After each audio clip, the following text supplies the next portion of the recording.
Fala pessoal do Office Review, estamos aqui para mais um episódio da série de revisão e hoje nós vamos ter o tema de estrabismo, que é um tema muito difícil, mas é muito importante para nossa prova. E hoje aqui para esse podcast estou eu, professor Pedro Henrique, uma convidada muito especial, professora Ana Letícia. Bem-vinda, Ana Lê. Obrigada, Pedrinho, pelo convite. Vocês sabem que se for para falar de estrabismo, pode chamar qualquer dia, qualquer horário que eu venho, que é um tema que eu gosto muito. Pois é, então, pessoal, eu sempre falo que além da professora Ana Letícia ser aqui do Office Review e ter me ajudado muito na prova de título, quando eu era R1, ela que me ensinou estrabismo lá, né? Porque ela era fellow do estrabismo na época. Então, realmente um podcast muito bacana. E para começar, Ana Lê, queria que você falasse um pouco assim sobre os detalhes dos músculos extraoculares que você acha importante para nossa prova, porque sem os músculos não existe nem um pouco do raciocínio do estrabismo, né? Com certeza. E eu acho que quando a gente fala de músculo, tem duas coisas que a gente precisa saber. A primeira é a anatomia dos músculos e a segunda, que não dá para escapar, é saber a ação de cada um dos músculos. Então, eu posso começar pela anatomia, Pedrinho? Vamos começar pela anatomia lá, que é a parte que, assim, realmente é uma parte de bases que cai bastante e com pouco de estudo você consegue fazer as questões. Exatamente. E aí uma coisa boa, assim, pra gente pensar é que o lado bom do estrabismo é que não tem tanta coisa assim pra gente saber. Então, o pouco que a gente precisa saber pra prova, precisa saber direito. Então, primeira coisa que a gente tem que saber de todos os músculos extraoculares é a origem. E aí, enquanto a gente tá falando de músculo reto, é bem fácil, porque todos os músculos retos se originam do anel de Zinn. Então, a origem é comum a todos. Nos oblíquos é um pouco diferente, porque o oblíquo inferior é o único músculo que se origina na parte anterior da órbita, e o oblíquo superior, ele se origina da parte posterior, mas não do anel de Zinn, e sim no osso esfenoide. E a gente precisa saber também a inserção dos músculos. Então, os oblíquos, eles se inserem posteriormente ao equador. A gente precisa lembrar dessa informação, porque isso vai mudar a ação dos músculos. E os músculos retos, eles respeitam a espiral de Tillot, sendo que o reto medial é o que está mais próximo do limbo e o reto superior o mais distante. Então, eu costumo brincar até na aula que tem que pensar que tá pedindo uma pizza, né? Que é um telefone, que é o 55656977, que daí vocês não esquecem mais. Partindo do reto medial, passando pelo inferior, lateral e superior, essa que é a distância em relação ao limbo.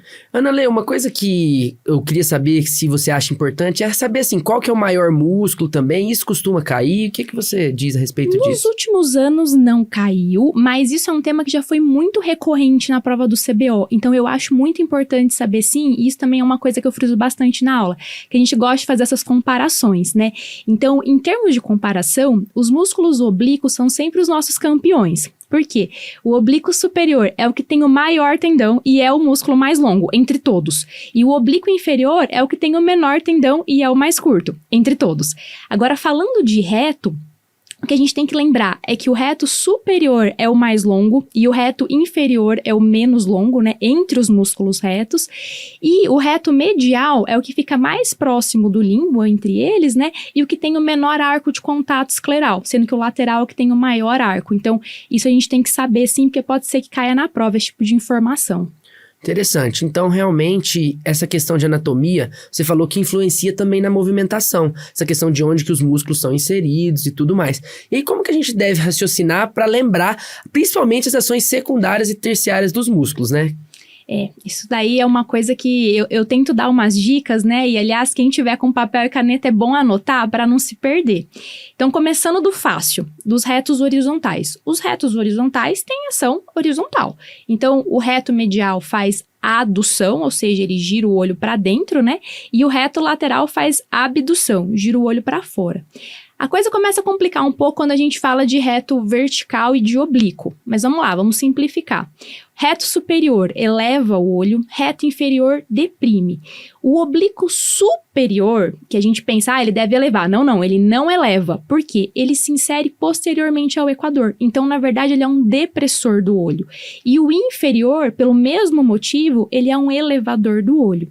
Aí, o que eu gosto de pensar é que, assim, os oblíquos têm letra B. Então, eles fazem abdução. E os retos verticais, que não têm letra B, fazem a adução. E aí tem a questão da torção ainda, que a gente não pode esquecer.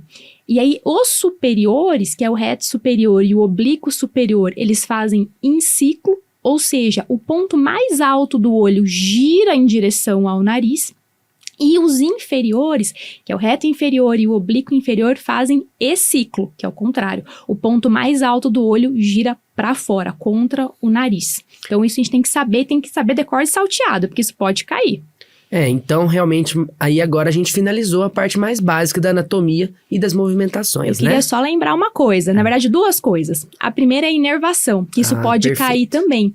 Que a gente tem que lembrar que o óculo motor é o nosso grande nervo inervador aí de músculos extraoculares, até o nome dele, óculo motor, né? Ele inerva a maior parte dos músculos, com exceção do reto lateral, que é do abducente, e do oblíquo superior, que é do troclear. Então isso era a primeira ressalva. E a segunda informação que eu queria lembrá-los é da contribuição dos músculos retos para a irrigação do segmento anterior. Isso é muito importante de saber, porque isso tem implicação na nossa conduta cirúrgica. O que a gente sabe é que todos os músculos retos, com exceção do reto lateral, eles contribuem com 2 artérias, e o reto lateral com uma só. Qual que é a implicação de saber isso? É que a gente não pode desinserir mais do que 2 músculos retos na mesma cirurgia, porque senão tem um risco de isquemia do segmento anterior. Até lembro lá da sua aula no Hot Topics, inclusive mandar um abraço a todos de Recife e de São Paulo que estiveram junto com a gente nessa revisão. Foi muito legal. E lembro de uma questão lá que justamente falava que tinha sido uma cirurgia em 3 músculos, né? E tínhamos que pensar na isquemia do segmento anterior. Então, essas dicas de prova são muito importantes, pessoal. E aí, Ana-Lê, eu gostaria de tocar agora num ponto em relação à diferença das versões e das duções e quais que são as leis que regem os movimentos oculares, porque o olho não se movimenta de um jeito anômalo, né? Ele tem realmente todo um raciocínio pra gente poder pensar nesse movimento, né? Imagina, não é nada anômalo, o estrabismo é maravilhoso, é tudo muito coordenado. Então vamos lá, dução é o que acontece num olho só, é o que quando eu tô considerando a movimentação só do olho direito ou só do olho esquerdo. Então eu falo em adução, em abdução, em supradução, em infradução, então é só aquele olho se movimentando. Agora, versão é quando eu olho os 2 olhos movendo junto. Então eu tenho uma lateroversão, quando os 2 olhos olham para o lado, por exemplo, uma supraversão, quando os 2 olhos olham para cima. Por que é importante a gente saber isso? Porque a gente pode testar o movimento dos olhos com os 2 olhos abertos, e aí eu tô testando a versão, ou eu posso tampar um olho e ver o outro olho se movimentando, e isso é adução. E aí, a gente tem leis diferentes para isso. A gente tem a lei de Sherrington, que é a lei que rege as duções. Eu lembro que Sherrington tem a letra S, né? Então, de same eye ou de single eye. O que essa lei diz? Ela diz o seguinte, que para o olho se movimentar, eu preciso que o músculo agonista, que é aquele que vai fazer o movimento propriamente dito, se contraia, mas o seu antagonista precisa deixar o movimento acontecer. Então, ele precisa relaxar. Então, um exemplo. Para que eu abduza o meu olho direito, eu preciso que o reto lateral se contraia, mas o reto medial precisa se relaxar, porque senão o olho não vai sair do lugar. Então, essa é a primeira lei que a gente precisa conhecer. Mas os olhos se movimentam juntos. Então, a segunda lei que a gente precisa conhecer é a lei de Herring.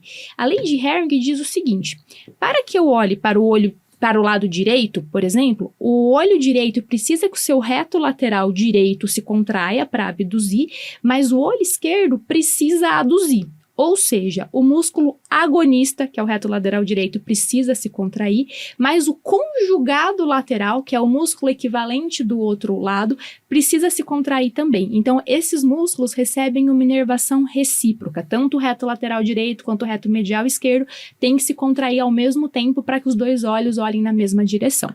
Nós abrasileiramos um pouquinho a lei de Sherrington para S de sozinho. Então, foi uma outra coisa que ajudou, uma dica lá na hora da prova. E o H, né, como tem 2 pauzinhos, para pensar que é o movimento dos 2 olhos. Perfeito. Então, a gente vai avaliar ali as versões, vai avaliar as duções, mas temos também aqueles testes que a gente faz com a criança no nosso ambulatório e também com o adulto que apresenta estrabismo. E aí, qual que é a diferença desses testes que a gente tem que saber para nossa prova? Olha, eu acho que antes de tudo, Pedrinho, aliás, já fica a dica para quem vai fazer a prova agora, a gente precisa estar muito craque na avaliação da motilidade, tá? Porque isso é uma coisa que pode cair, aliás, é quase certeza que vai cair. Sempre cai uma imagem mostrando a movimentação dos olhos, e a gente precisa estar muito craque em ver isso daí. E daí, antes até de falar dos testes, eu queria só reforçar que a gente tem que padronizar a avaliação para não comer bola, tá? Então, assim, o que eu costumo fazer quando eu vou ver esse tipo de questão? Primeiro eu olho em PPO, em posição primária do olhar, para ver se já tem algum estrabismo ali. Se não tiver nada, se tiver tudo bem, eu olho as lateroversões para ver se os olhos estão aduzindo e abduzindo bem. Depois, olha para supra e infra. Para ver o quê? Para ver se um olho está elevando ou abaixando mais do que o outro, mas também para procurar anisotropia, porque pode ser que ali você já fala, eita, tem um V aqui ou tem um A aqui, já dá uma ajuda no diagnóstico. E por fim, a gente olha nas posições terciárias, que seria olhando para cima e para a direita, para cima e para a esquerda, para baixo para a esquerda e para baixo para a direita.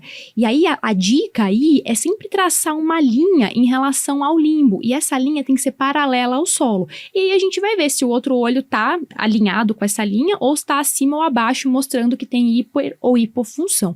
Então isso é o primeiro de tudo, é o mais básico, a gente precisa saber avaliar a motilidade. E aí depois que a gente avalia a motilidade, a gente vai para a medida do desvio propriamente dito. E aí tem 3 maneiras principais da gente fazer isso. Tem o Hirschberg, tem o Krinsky e tem o Prismikover. E como é que eu sei o que eu vou escolher, né? Qual das 3 coisas? Vai depender da colaboração do paciente, se ele consegue te ajudar no exame. Então, criança muito pequena, esquece, a gente não consegue tanta colaboração. Vai depender se o paciente tem acuidade visual suficiente para conseguir fixar um alvo ou não, e se ele não tem uma grande restrição de movimento. E eu vou explicar o porquê. No primeiro teste, que é o mais simples de todos, que é o Hirschberg, basicamente eu vou avaliar a posição do reflexo da luz na córnea do paciente. E o que eu espero é que ela esteja simétrica nos 2 olhos. Se ela não estiver simétrica, eu tento estimar a partir daí o quanto de desvio que o paciente tem.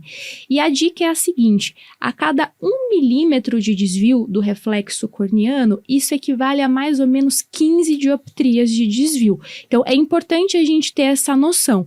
Então, se está caindo o reflexo na borda da pupila, isso é mais ou menos 30 dioptrias de desvio. Se está caindo bem no estroma da íris, é mais ou menos 60, está caindo no limbo, mais ou menos 90. Então, isso é uma estimativa, mas dá para a gente ter uma noção.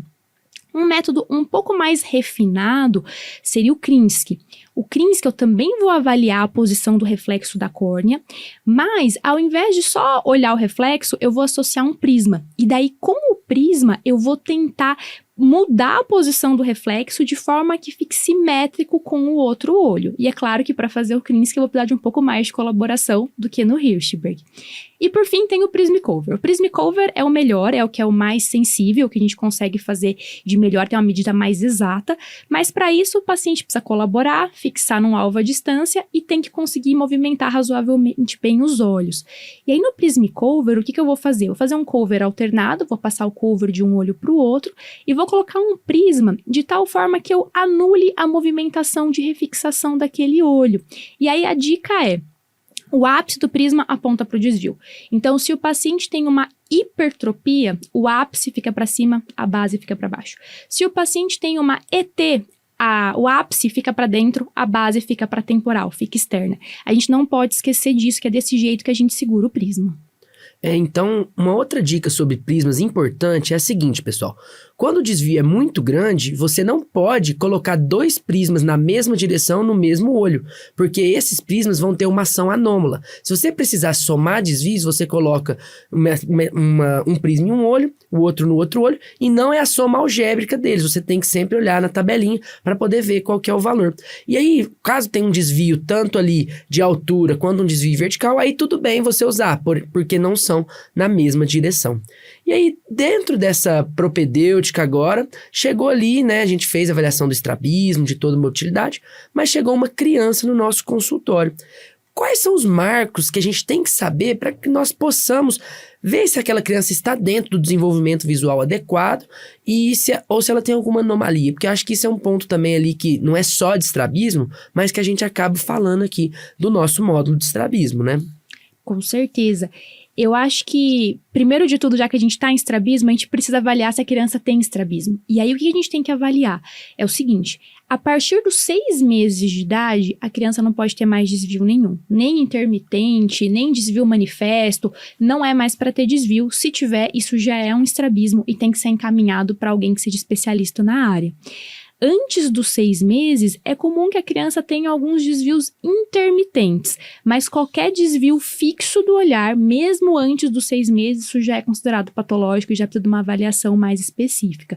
Então, eu acho que isso é o primeiro ponto de todos. Se a gente vai operar ou não esse estrabismo é outra conversa, mas que precisa saber diagnosticar, isso precisa, e levando em consideração esse marco aí etário dos 6 meses. A outra coisa que eu acho bem importante a gente conversar é em relação à acuidade visual. Por quê?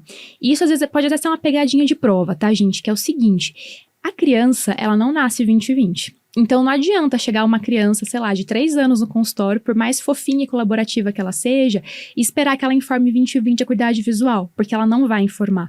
Então vale a pena ter pelo menos uma noção de quanto a criança enxerga mais ou menos de acordo com a faixa etária.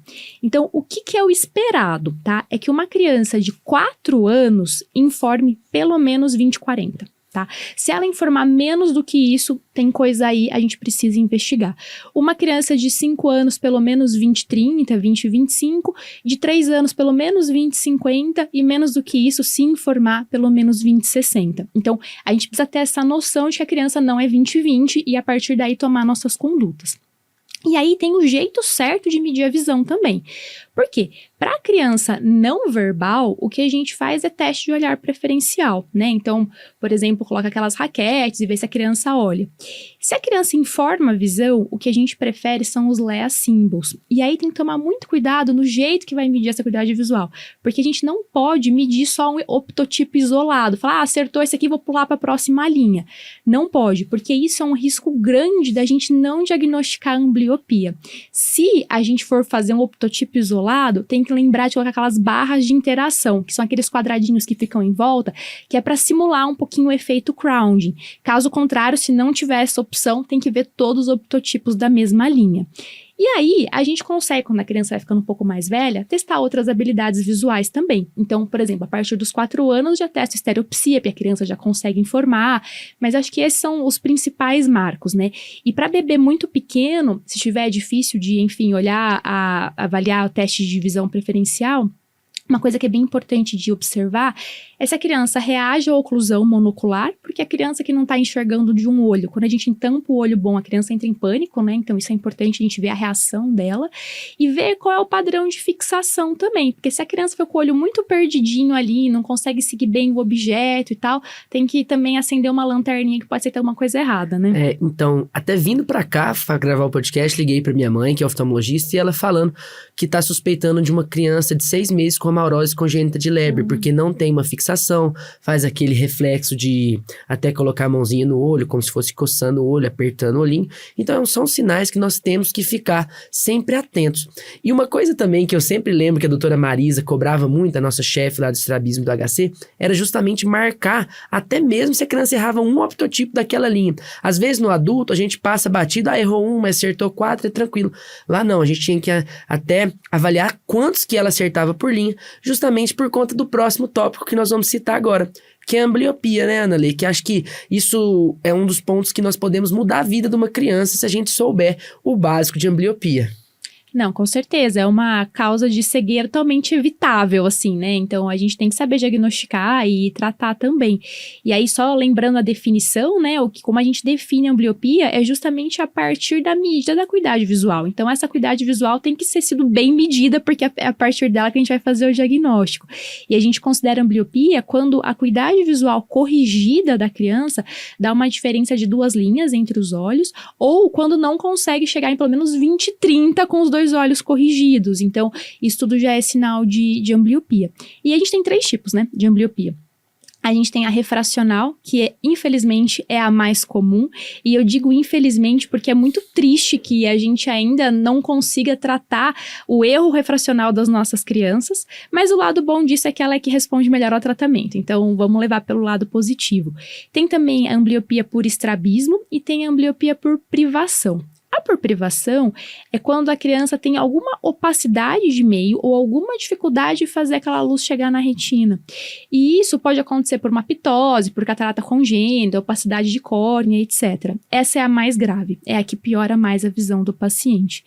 A purestrabismo acontece principalmente quando o paciente desvia um olho só e esse desvio é fixo. Então, esse é o maior risco que o paciente tem.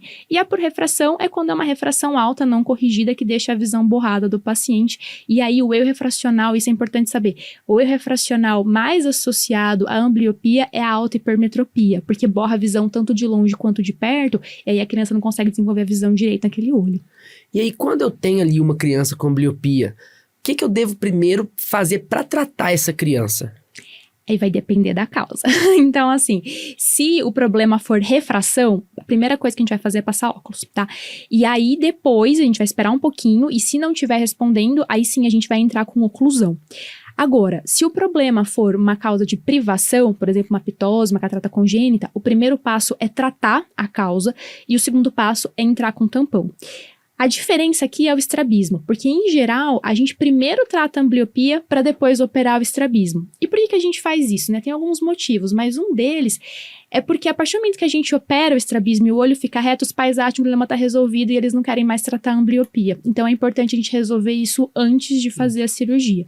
E o tratamento padrão ouro para ambliopia ainda é o tampão. A gente usa a atropina só em casos muito selecionados, quando não está muito respondendo ao tampão, porque não está usando, né, por falta de aderência, mas o principal ainda é o tampão. E a ambliopia é um tema, assim, que realmente cai bastante também na prova, pessoal. E muitas vezes ele fala ali uma refração muito diferente entre um olho e o outro do paciente. Ele coloca ali a diferença da acuidade visual maior do que 0,2 nesses pacientes, crianças. Então fique bem atento a essas questões, porque você consegue, com esse nosso bate-papo rápido, já desconfiar e acertar essas questões de ambliopia lá na nossa prova. Que agora entra na parte de estrabismo, que eu realmente acho que o pessoal tem mais dificuldade, porque entra na parte realmente dos desvios. E a gente tem muitos tipos de desvio, e os desvios eles são complexos, muitos a gente até tem um pouco de dificuldade. E aí, para começar, eu queria saber um pouco mais sobre as exotropias, as ETs. Quais são os tipos mais importantes e quais são aqueles que realmente mais caem em prova? Eu tenho duas apostas aqui. A primeira são as exotropias da infância e a segunda é ET do alto míope. Então, vamos falar do ET do alto míope que é mais rápido, né? O que a gente tem que lembrar é que isso acontece por um deslocamento dos músculos extraoculares. Então, por conta de um estafiloma, alguma anormalidade no próprio formato do olho do alto míope, o reto superior desloca nasalmente e o reto lateral desloca inferiormente. E aí, olha só, a gente está falando aqui do principal elevador do olho e do principal abdutor do olho. Ou seja, esse olho vai ficar em ET e em hipotropia. Eu acho legal a gente saber disso, porque o tratamento cirúrgico é um pouco diferente, por isso que é uma coisa que pode cair na prova. Porque esse tipo de estrabismo, a gente não faz o tradicional retrocesso e ressecção. O que a gente faz é reposicionar esses dois músculos, muitas das vezes apenas dando um ponto entre os dois ventres musculares para poder ajustar isso daí. Então, isso é uma coisa que eu acho que pode cair na prova justamente por conta dessa implicação na conduta cirúrgica. Em relação às ETs da infância, um tema que é quentíssimo para a prova é saber diferenciar ET infantil de ET acomodativa, né? Então, a ET acomodativa, ela aparece depois, aparece geralmente nos 2 anos e tem relação com a acomodação. Então, ou o paciente tem uma hipermetropia não corrigida e daí ele precisa acomodar e acaba convergindo, ou ele tem uma relação CA sobre A muito elevada e isso acaba levando a um excesso de convergência e, portanto, ET. O que precisa saber disso daí? É que isso resolve com óculos, parcial ou totalmente, mas tem que melhorar com a prescrição de óculos de lentes positivas. E aí, basicamente, bem grosseiramente, o que a gente faz? Prescreve a refração total sob cicloplegia de qualquer grau positivo que seja encontrado. E aí, se ficou sem desvio, ótimo, vai só ficar usando óculos.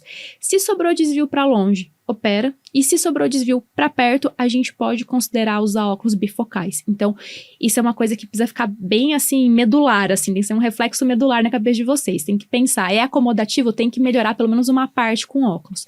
E aí, a outra coisa que tem que saber, porque isso é uma síndrome muito típica, né, em termos de estrabismo, é a ET infantil. Porque a ET infantil, ela não vem sozinha. Não é só, é uma mesotropia. Ela é uma mesotropia com outras características. E essas características podem ser cobradas na prova. Então, por definição, a esotropia é aquela que se manifesta já antes dos 6 meses, já tem um aparecimento muito precoce na vida da criança. E justamente por isso, a visão binocular está comprometida. Então, a gente não espera que esses pacientes tenham uma boa visão binocular. E se a gente quiser tentar ter alguma visão binocular, a gente tem que fazer uma intervenção precoce. E aí, nesse caso, como não resolve com óculos, aí é ou cirurgia ou toxina botulínica, tá? Porque não é um estrabismo acomodativo. E quais são aquelas outras características, né, Pedrinho, que eu tava te falando que tem que saber? Primeiro, esses pacientes, eles podem cursar com torcicolo. Por quê? Eles fixam com o olho em adução. Então, eles ficam girando a cabeça para o lado do olho fixador. Então, isso é uma característica que tem que saber. Outra coisa que tem que saber, esses pacientes têm assimetria do nistagmo optocinético e eles podem manifestar nistagmo na tentativa de abdução também. Então, 2 nistagmos que tem que conhecer. Outra coisa, esses pacientes com frequência têm hiperfunção do oblíquo inferior. E por ter essa hiperfunção do oblíquo inferior, a gente tem 2 manifestações principais. A tal da anisotropia em V, os olhos divergem em supra. E quando o paciente faz uma lateroversão, quando ele olha para um dos lados, o olho que está em adução, que vai entrar no campo de ação dos oblíquos, acaba elevando. Então, o olho eleva em adução. E por fim, uma característica daqueles estrabismos que não tem boa visão binocular, e a ET infantil, ela é o nosso grande exemplo disso, é a DVD, que é o desvio vertical dissociado. Então o olho eleva, abduz e estorce. Isso é uma coisa importante de saber, até para quem for operar estrabismo e tal, para conversar com os pais. Por quê? Muitas vezes a criança tá com ET, a gente fala, não, tem que resolver isso aqui rápido, né? Até porque eu quero ter visão binocular e tudo, mas a DVD e a hiperfunção de oblíquo inferior ainda não estão tão evidentes logo no diagnóstico. Então tem que avisar bem os pais que a gente vai fazer uma correção horizontal, mas que pode ser que no futuro a gente precisa mexer de novo para mexer em DVD e em hiperfunção de oblíquo. Então isso é bem importante de saber. Uma coisa que sempre me chamou a atenção de DVD é que nós falamos mais cedo das leis de Sherrington e de Hering. E o DVD, ele é um tipo de movimento ocular que não respeita essas leis. Então, isso é uma questão que pode também cair na sua prova, justamente por ser um movimento em pacientes que não enxergam bem e coisas do tipo.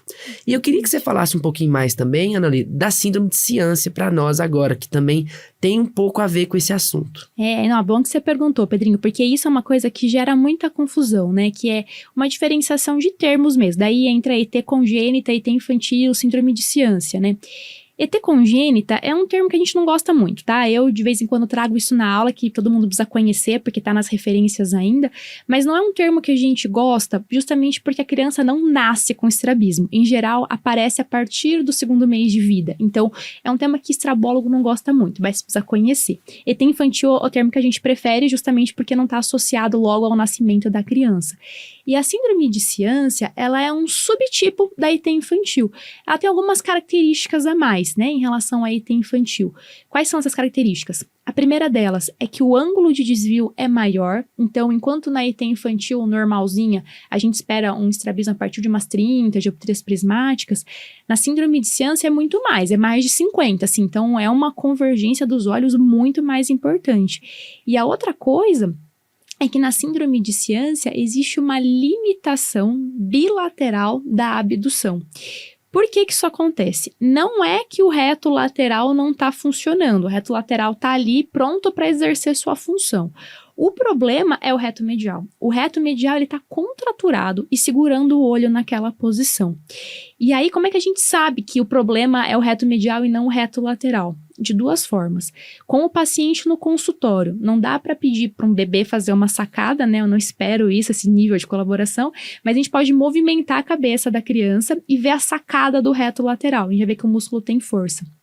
E, quando a criança está anestesiada, dá para fazer a prova das abduções forçadas passivas. E daí eu vou sentir uma resistência à movimentação do olho, justamente porque o reto medial está segurando. Então, só para vocês entenderem, sim, a síndrome de ciância é um subtipo de ET infantil com características a mais. ET infantil engloba tudo.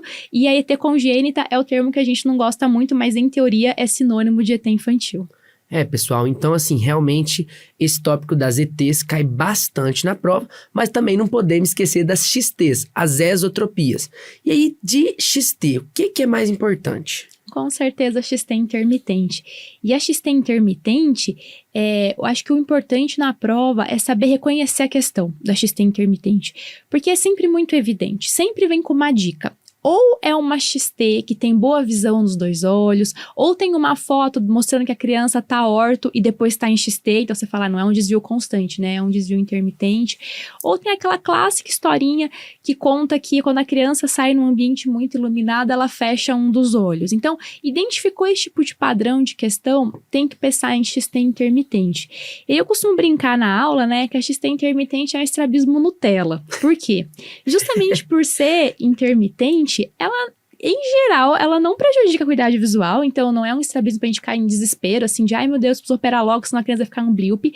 Não, isso não acontece. E também, justamente por ser intermitente, ela tem momentos em que os olhos estão alinhados. E quando tá alinhado, a criança tem boa visão, tem boa estereopsia, tá tudo certo. E quando desvia, ela suprime aquele olho, então ela não tem diplopia também. Por isso que eu brinco com estrabismo Nutella, que um estrabismo constante tem muito mais efeito na visão binocular, né?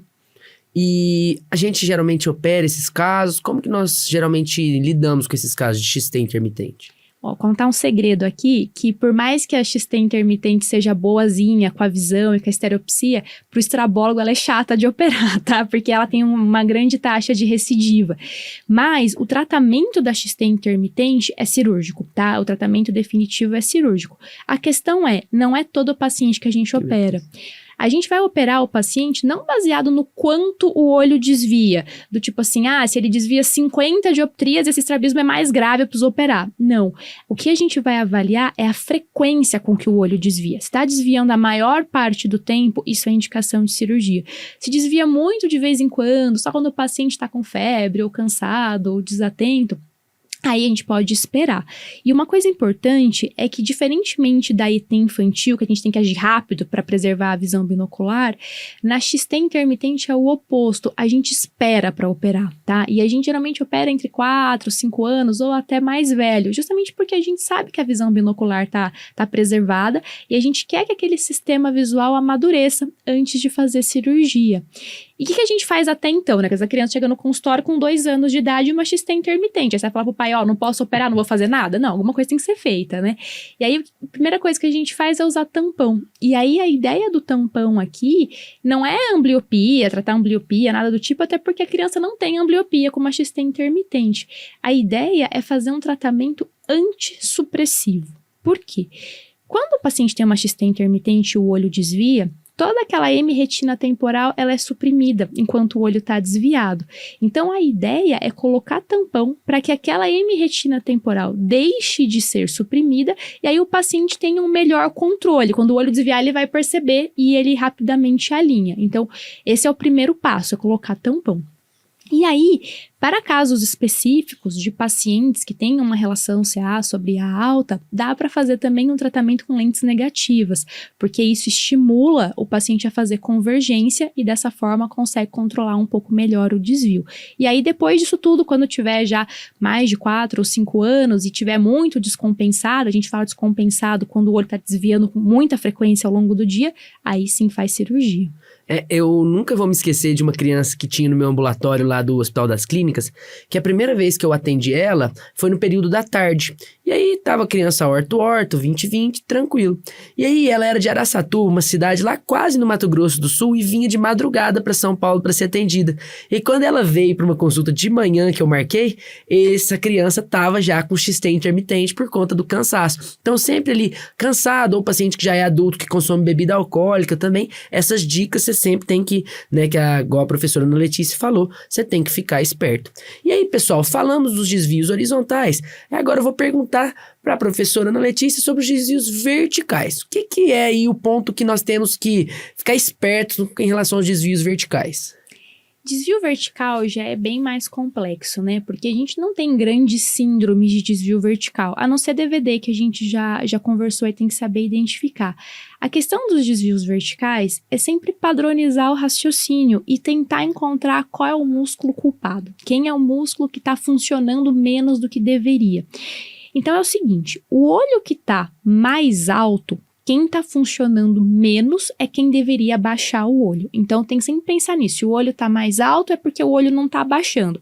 Então, quais são os depressores do olho, né? Oblíquo superior e reto inferior. Isso tem que ficar bem claro na mente de vocês. E para o olho que está mais baixo, o problema é que ele não está sendo elevado. Então, a gente sempre tem que pensar nisso. Quem eleva o olho? Reto superior e oblíquo inferior. Então, sempre que cair uma questão de desvio vertical, provavelmente ele vai perguntar onde está o problema. E aí vocês têm que ter esse raciocínio separando um olho do outro. Então, existem as possibilidades para o olho que está mais alto e as possibilidades para o olho que está mais baixo. Aí, a partir daí que a gente vai estabelecer o raciocínio.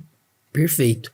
E aí a gente tem, os principais são o desvio em A e o desvio em V, não é isso? Isso, aí essas aí são as anisotropias, né? Anisotropias. Exatamente. O que é anisotropia? A gente espera que o paciente, quando olhe para cima e olhe para baixo, que o olho subdesça reto. Isso é o que a gente espera.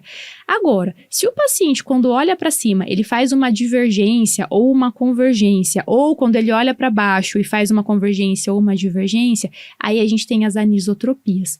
E aí, um jeito que eu acho mais lúdico, digamos assim, de pensar nisso para ser um pouco menos traumático, é pensar que é um cabo de guerra, tá? Então, eu gosto de pensar assim, quando a gente olha para cima, existe um cabo de guerra entre os elevadores do olho. Então, existe o reto superior, que faz adução, puxando o olho para dentro, e existe o oblíquo inferior, que faz abdução, puxando o olho para fora. Então, essas duas forças têm que estar em equilíbrio. Se algum músculo tiver mais forte do que o outro, vai ganhar o cabo de guerra. Então, se eu tiver, por exemplo, um oblíquo inferior funcionando mais do que ele deveria, uma hiperfunção de oblíquo inferior, vai ganhar o cabo de guerra, a força puxando o olho para fora. Então, quando o paciente olhar para cima, o oblíquo inferior ganha do reto superior e acaba tendo uma divergência em supra. E esse raciocínio vocês podem aplicar para infra e funciona da mesma forma. Eu acho que desse jeito fica mais fácil de entender aonde que está o problema, né? Perfeito. E aí, então, pessoal, você vê que a gente passou aí por muitas coisas, né, de ET, XT, os desvios verticais, as anisotropias, mas para fechar, a gente vai falar agora de 2 tópicos principais, porque aí em uma hora a gente consegue entregar os principais temas de estrabismo para vocês, que são as síndromes especiais, que elas estão um pouco fora aí do que a gente já discutiu, e as noções sobre a cirurgia de estrabismo. Aí sobre as síndromes especiais, Ana Lê, eu queria que você começasse falando da síndrome de Duane, para a gente poder introduzir esse assunto aqui. Perfeito. E, aliás, esse assunto é quentíssimo para a prova, né? Porque essas síndromes, elas são muito típicas e muito visuais. Então, para cair uma imagem ali, perguntar que síndrome que é a coisa mais fácil do mundo, né? Então, síndrome de Duane. A síndrome de Duane é o seguinte. O reto lateral, ele deveria ser inervado pelo nervo abducente, né? Que é o nosso sexto nervo craniano. Se acontece algum problema congênito ali, que esse nervo não chega no músculo, o óculo motor é muito bonzinho e ele resolve inervar também o reto lateral. E ele vai destinar parte de suas fibras para o reto medial, que é o que ele deveria fazer desde o início, e parte delas para o reto lateral. E aí é claro que isso não vai dar certo, né? Porque não tem como o mesmo nervo inervar 2 músculos que são antagonistas entre si. Então, alguém vai ficar fraco com certeza. Então, com certeza, por definição, esse paciente vai ter déficit de adução e abdução. E esse déficit vai ser maior para o músculo que for menos privilegiado. Então, se o reto lateral receber menos fibras do que o reto medial, o problema maior vai ser na abdução e vice-versa. Então, essa é a primeira definição, vai ter algum problema aí de adução e abdução mais ou menos grave. E aí, o que acontece na adução? Quando o paciente aduz, o reto medial se contrai, que era o esperado, mas o reto lateral não se relaxa. Ele contrai também, porque ele está sendo inervado pelo mesmo nervo, né? E aí, quando os 2 músculos se contraem juntos, o olho é puxado para trás. Então, existe um estreitamento da rima em adução. Isso é muito típico e muito fácil de ser cobrado em imagem. Outra coisa que vocês precisam saber é que na síndrome de Duane, o paciente pode ter upshoot e downshoot. Então, parece uma hiperfunção de oblíquo inferior e oblíquo superior, porque o olho sobe muito em adução e abaixa muito em adução também. É mais comum no olho esquerdo, em mulheres. E a gente não tem como resolver totalmente essa questão da inervação, mas dá para operar, principalmente se o paciente tiver torcicolo, né? Se tiver que adotar a posição de cabeça, dá sim para fazer cirurgia. E até uma questão que eu acho que dentro dessa conversa de estrabismo que eu gostaria que vocês levassem é justamente essa padronização. Porque em 4 minutos ali, você vê uma questão de estrabismo, se você perder um tempo, ele pode ser precioso. Então, essa sistematização, ela é fundamental. E aí, além da síndrome de Duane, uma síndrome também, que aí pode cair na prova de imagens com uma facilidade grande na foto das 9 posições, é a síndrome de Brown. E aí, como que a gente faz esse diagnóstico? A dica é, o olho que está em adução não sobe direito. Então, assim, marcadamente aquele olho não está elevando direito. Se ele for muito bonzinho, ele só vai colocar isso na questão, né? Vai só mostrar um olho não elevando em adução. Mas pode ser que tenha algum comprometimento do olho subindo reto, sabe? Sem estar em adução, pode não subir tão bem. Mas a dica é, sempre em adução vai ser pior. Então, se for pior em adução, tem que pensar em Brown. E Brown também cursa com uma anisotropia, em V ou em Y. Então, achou essa combinação de anisotropia com um déficit bem marcado de elevação em adução, tem que pensar em Brown. E aí, uma coisa que tem que ficar bem clara é que Brown não é fraqueza de nenhum músculo, tá? Os músculos estão todos ali. O problema do Brown é uma relação anômala entre a tróclea e o tendão do oblíquo superior. E aí, os alunos sempre falam, né? Mas como assim o problema é no oblíquo superior? Se o problema está em elevar em adução, isso é ação do oblíquo inferior, né? Por que isso, né? E a verdade, gente, é o seguinte, para que o oblíquo inferior realize a sua ação de elevação em adução, o oblíquo superior tem que deixar, né? E para ele deixar, o seu tendão tem que passar por dentro da tróclea, tem que deslizar ali. Se não tá deslizando porque o tendão tá muito gordo ou a tróclea tá muito fina e não tá deixando passar, aí trava o movimento do oblíquo inferior. Então, assim, até uma outra patologia que tem uma correlação de estrabismo restritivo é a doença de Graves, né, pessoal? Então, nem todo estrabismo é porque o músculo está fraco. Pode ser que esse músculo esteja forte demais e fazendo ali uma restrição do movimento contrário. Então, sempre vamos ter isso em mente. Brown e Duane são as duas principais, mas tem outras duas que também são um pouco mais rápidas e também caem em prova, que é a síndrome de Möbius e a fibrose generalizada de Brown. Então, não confundir, pessoal, a síndrome de Brown e a fibrose generalizada de Brown. Eu queria que você comentasse também sobre as nuances da prova dessas duas principais, dessas duas que eu comentei agora. Perfeito. Então, na síndrome de Möbius, uma coisa que é muito típica da questão cobrar é que a criança tem face amímica e dificuldade de sucção. Por quê? Na síndrome de Möbius, a gente tem, além de uma agenesia do 6º nervo craniano, tem uma agenesia do 7º também. Então, é como se a criança nascesse com paralisia facial. Então, isso é muito típico de cair. E aí, o que a questão geralmente pergunta é, que você tem que responder, que teve exposição gestacional a agentes teratogênicos, isso é o mais comum de ter acontecido na síndrome de Möbius, geralmente é a causa da síndrome. E a outra coisa é que, apesar da criança nascer com uma paralisia facial, o reflexo de Bell está preservado, tá? Então, isso é uma coisa que pode cair em prova e a gente tem que prestar bastante atenção. Agora, a fibrose generalizada de Brown, essa não tem nada a ver com exposição gestacional a agentes teratogênicos, essa é uma doença autossômica dominante, então tem muitos casos familiares e é uma fibrose do músculo, né? Então, o músculo fica parecendo uma âncora ali segurando o olho. E o músculo mais acometido é o reto inferior. Então, o reto inferior fica segurando o olho ali embaixo. Aí o paciente tenta olhar para cima, não consegue. Quando ele tenta levantar o olho faz uma convergência nessa tentativa de subir. E aí é aquilo, né? Se o olho não sobe, sobe a cabeça. Então, esses pacientes, em geral, têm uma postura em elevação do mento. E além do estrabismo, né? Esses pacientes têm pitose também, bilateral. E aí vira um problema para resolver, viu, Pedrinho? Olha, eu te falar, viu? Olha que eu fiz estrabismo e plástica, né? Mas ainda assim é um caso muito desafiador. Por quê? Pra gente resolver o estrabismo, a gente tem que soltar um pouco esse reto inferior, né? Para o olho poder subir. Só que se o olho sobe, ele se esconde atrás da pálpebra que tá pitótica. E daí a gente fala, bom, então vamos operar a pitose, né? Só que a gente não pode operar muito essa pitose porque esse paciente não tem um bom reflexo de Bell. E aí tem risco de exposição corneana. Então a gente tem que hipocorrigir a pitose. Então é tudo na base da hipocorreção e não fica bom de verdade. Então o prognóstico cirúrgico é reservado. Realmente, se ficar, o bicho pega, se correr, o bicho come. Não tem muito jeito, né? Então, é um caso raro, mas quando aparece, é um caso de difícil manejo. E para finalizar, a gente falou aqui de manejo cirúrgico. O que você considera importante para que o nosso aluno domine em relação à técnica cirúrgica do estrabismo e noções ali para a prova do CBO? Olha, eu acho que esse é um tema quente, porque eu sinto que a prova está ficando cada vez mais específica nas diferentes áreas, né, da oftalmologia. Então, primeiro de tudo, eu acho que é importante conhecer os instrumentos que a gente usa em cirurgia de estrabismo. Então, além do compasso, obviamente, que usa para outras coisas também, é bom conhecer o nosso Fink, que é o que a gente usa para operar o oblíquo inferior.